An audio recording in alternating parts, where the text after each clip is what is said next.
Welcome to the Secret Underground Laboratory Recovery and Salvage, where rude mechanicals do magic.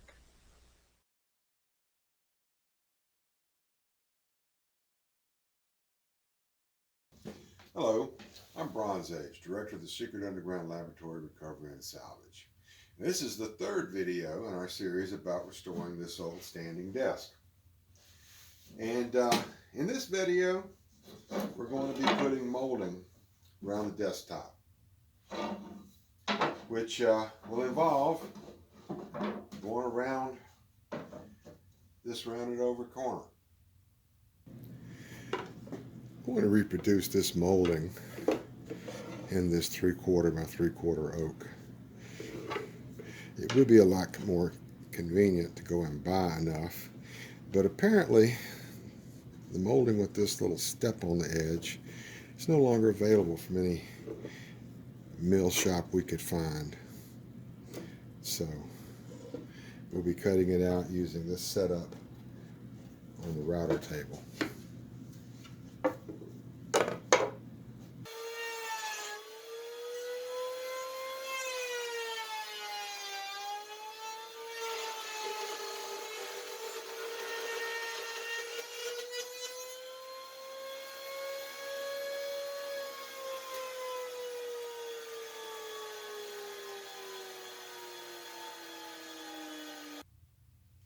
And today we welcome a new member of the crew, a brand new Bosch Precision Pro, made in Taiwan. Router bit, flush trim, 1/2 inch shank, and has two, not just one, but two guide bearings.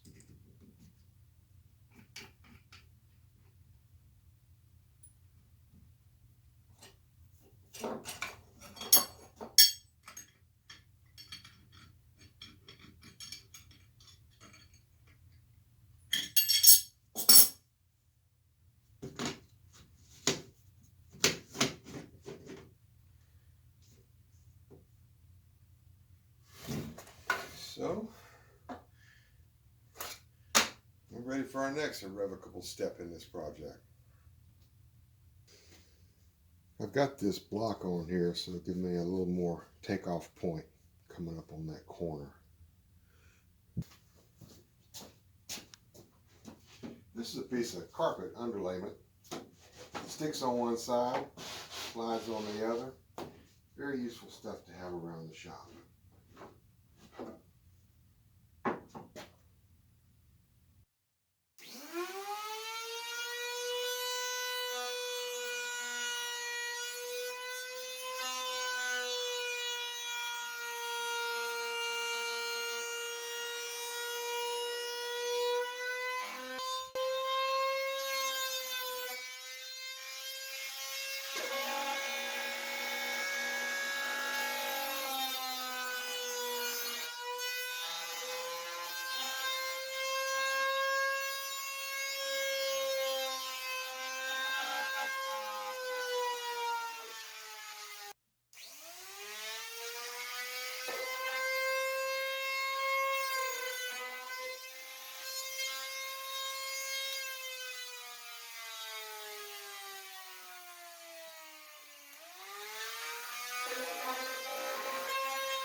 The curve molding starts with this glued up block, and I'm going to use a 1.5 inch Forstner bit just to scribe the inside circle, which I'm figuring is probably a little more accurate than anything I could draw.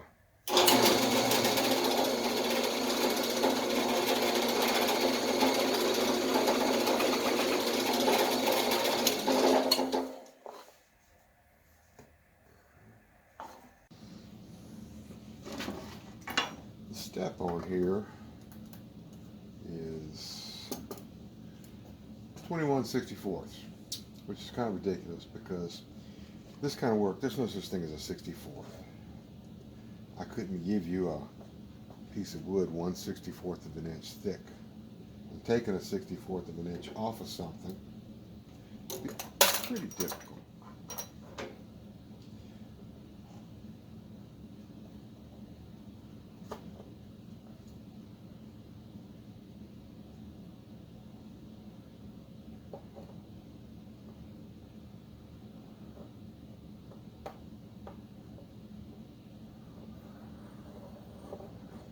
There's our first mark. Our total width for our piece here. Just a hair, which I think is close to a 64th, over 3/4.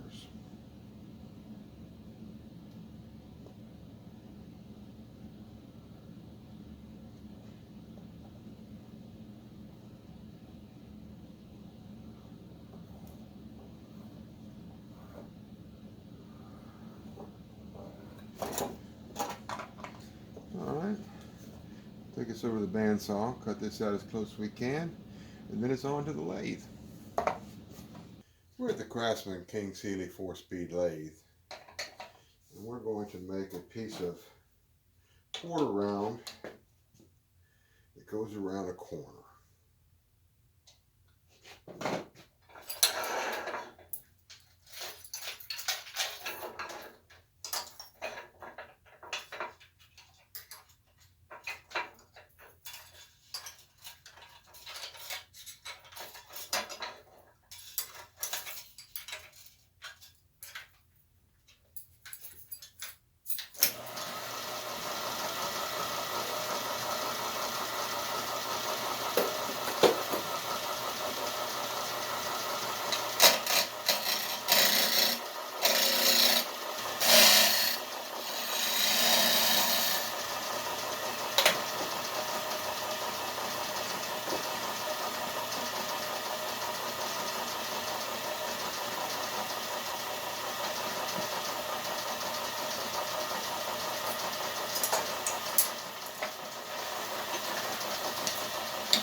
Okay, 25/64. Still pretty close.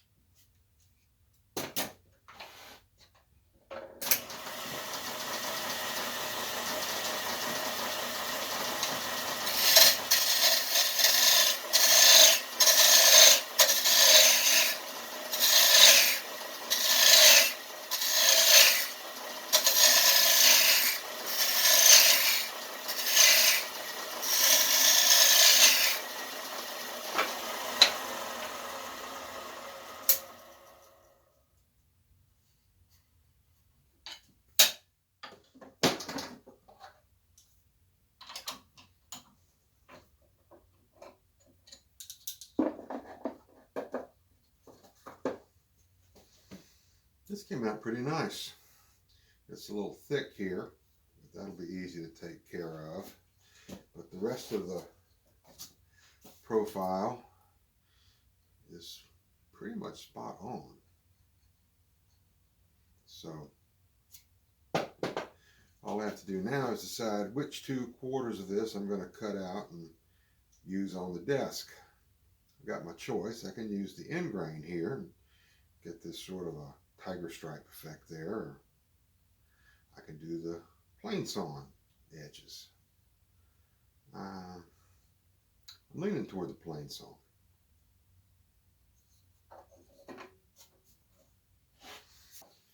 Now I'm not crazy enough to try and drive nails through this red oak molding, and I'm not going to use a finishing brad gun to do it either. So the solution here is a 16th inch drill bit, which actually happens to fit tight in this 5/8 capacity chuck here. And I have it set to maximum speed, which is 3600. And I'll drill pilot holes wherever I need them in the molding.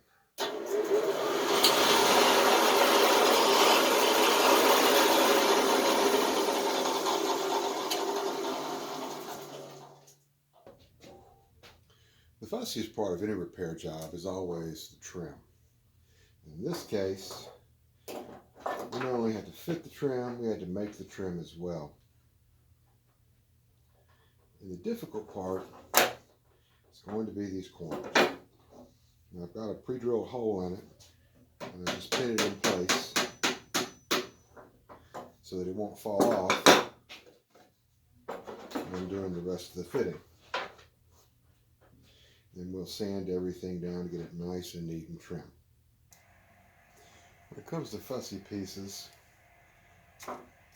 you never really can fuss too much. But after a while, it simply becomes procrastination. When you're trying to get it to fit just a little better. And you probably never will.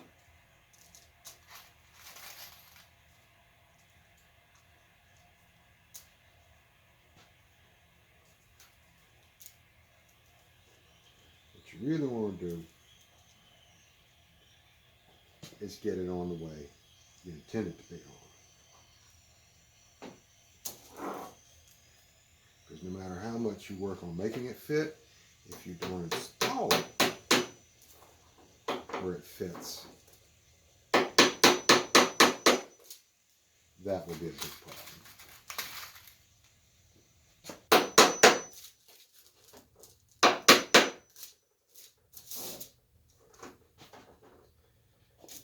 And now that piece is in place, we work on making the pieces that fit against it fit perfectly.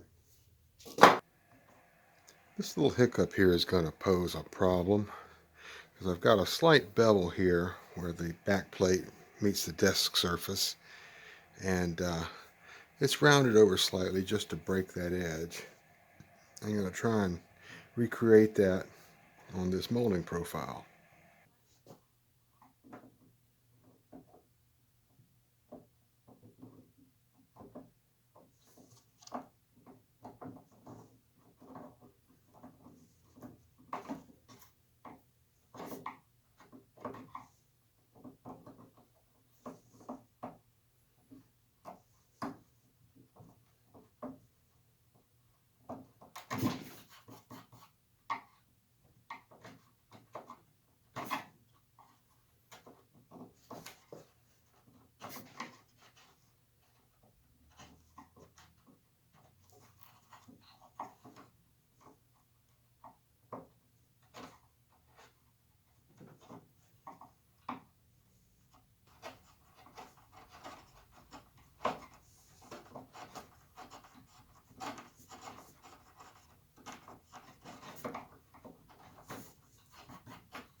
This is the part where the guy looks real smugly into the camera and says, you can never have enough clamps. I'm not going to say that. What I will say, though, is never trust a man if all his clamps match like his wife's silverware.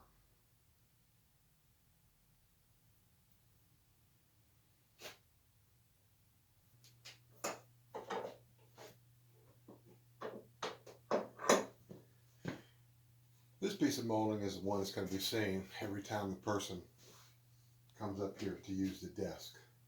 So of all the joints in this entire operation, this one is the one that's got to not attract attention.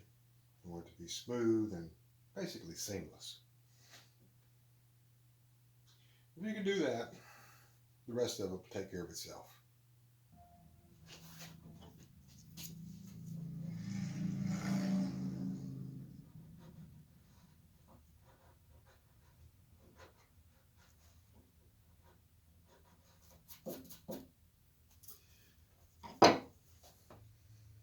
Okay, there is a point where you got to stop fooling with it.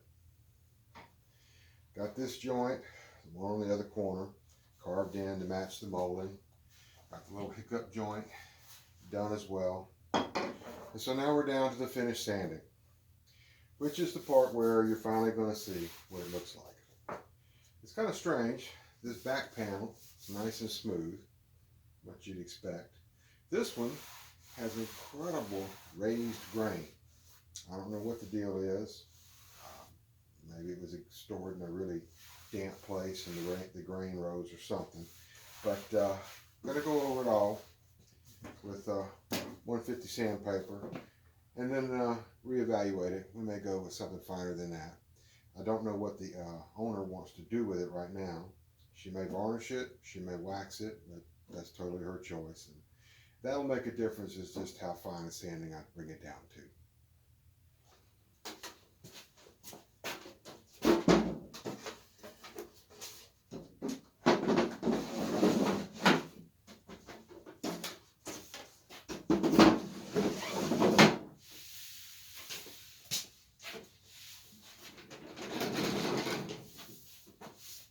This project is finished and ready to go back to the customer. I've sanded down the entire top with 150 grit, which makes it smooth enough that anything she wants to do with it will be fine, whether she varnishes it or just waxes it. So, this is Bronze Age, Director of the Secret Underground Laboratory Recovery and Salvage, thanking you for watching this video. I hope you watched the first two. If you didn't, please go back and look at those, as well as be sure to like every one of them, and please subscribe to our channel. We'll have more videos coming up with more interesting stuff, about one every week.